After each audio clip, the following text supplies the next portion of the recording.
Hold on. You mean you meant to turn me into a werewolf? Right from the beginning? I said, looking at Renee, still glaring me directly in my eyes. Yes, Victor, and not just any werewolf. I was going to make you a tier 5, the same as me, the same as my father, the highest level of werewolf. I had it all planned, the entire night, spending time at the movie theater with Steve and Lisa, not bringing any money for the concession stand so that Steve would get hungry, lending Lisa the car so that they would go their separate ways, leading you to the park so that we could be alone, and then, under the light of the full moon, I would embrace you in a way that only a woman who truly loves you can, and give you everything. And after it was done, grant you the full power of my family. So you lied to your dad? You really did turn me into a werewolf, I said, looking up at her. No, Victor, I didn't, she replied. That's the most amazing thing about it. I had everything planned, down to the letter, by both giving you the full power of our family and claiming you as my mate. We could be together forever. You would inherit all the strength of my family. As both a tier 5 wolf, a tier 1 wolf wouldn't stand a chance. My father would not be able to dispute you. He would have to let us be together, no matter what. As a wolf that I had sired myself, responsibility of you would fall to me and me alone. This is a law which even my father must abide. He would not be able to separate us. You would become mine, and I yours. From the moment I met you, Victor, there was something about you, Renee said, still sniffing over me, beginning to caress my face with her own. I don't know what it was. Maybe it was your scent, your voice. There were plenty of other people at the school that I could have talked to that day, but for whatever reason, I was drawn to speak to you. I noticed you out of the group immediately, even before you said anything. All these years, I've had boys fawning over me left and right. Everywhere I went, there were always no shortage of boys who were interested in me. But no matter what boy it seemed to be, I never had any interest at all in them.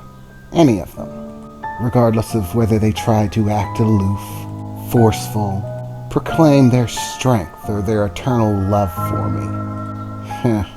It was all meaningless. And something about all of them just made my skin crawl. But the moment I met you, Victor, something was immediately different.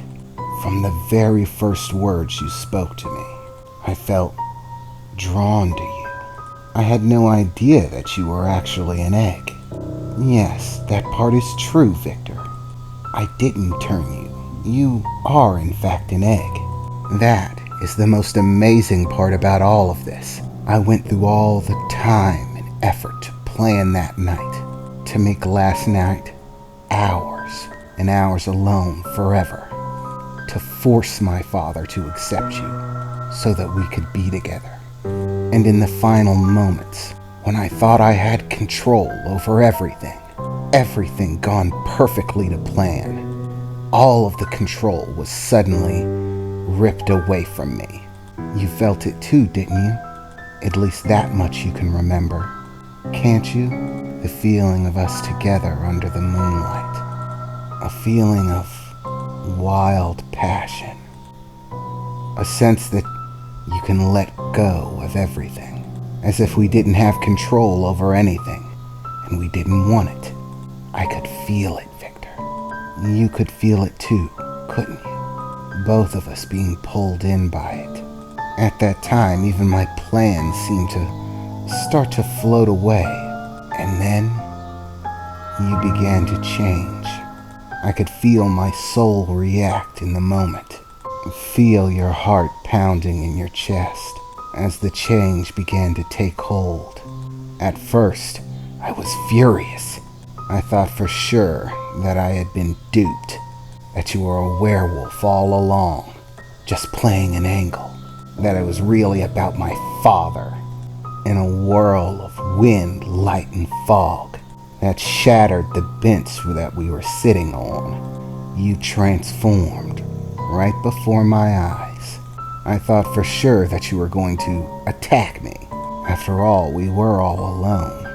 Thinking fast, I changed forms and took off. And without a moment's hesitation, you gave chase, following me as I dashed through the city as fast as I possibly could. But no matter how fast I ran, you were right there. You not only kept pace with me, you ran circles around me. The farther and faster I ran, the more obvious it became that you could have caught me anytime you wanted. You in fact would commonly pass me by, end up in front of me, and simply watch me as I ran. Eventually I made it to the outskirts of the city, into the woods. Since we were alone, I figured that I could handle you out there. So I finally stopped, waiting for you to make your move. And as I stood there, waiting for you, you didn't bother waiting around for long. Only a moment or so after I came to a stop, there you were, bounding down from the trees that you were leaping through quite effectively, landing right in front of me. Your form was so majestic. It was captivating. But I, of course, didn't trust you. I thought for sure that it was a trick, that at any moment you were going to lash out, attack me. I figured I'd get some quick banter and see if I could find out what your angle was. So I asked you what the plan was, how you hid yourself from me. I figured I could buy some time with some idle chit-chat. But you looked at me like I was crazy, cocking your head to the side, as if you were trying to figure out what I was saying, what exactly I was trying to communicate to you. You began to move around me slowly, here and there trying to approach. I, of course, didn't allow you to, at first, but based on your movements, your behavior, your responses, it very quickly became evident that you didn't actually understand what I was saying. Your behavior wasn't like that of a person. No, you were behaving like a wolf. When I acted angry with you, you didn't explain yourself. No, you acted as if one dog looking at another who had growled at him for no apparent reason. Do you understand, Victor? You didn't see me as an enemy.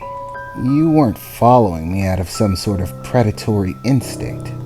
After I actually let you get close to me, all you did was lovingly embrace and coddle, rubbing against me, taking me into your arms. Tell me, Victor, do you understand how werewolves work? Even a little?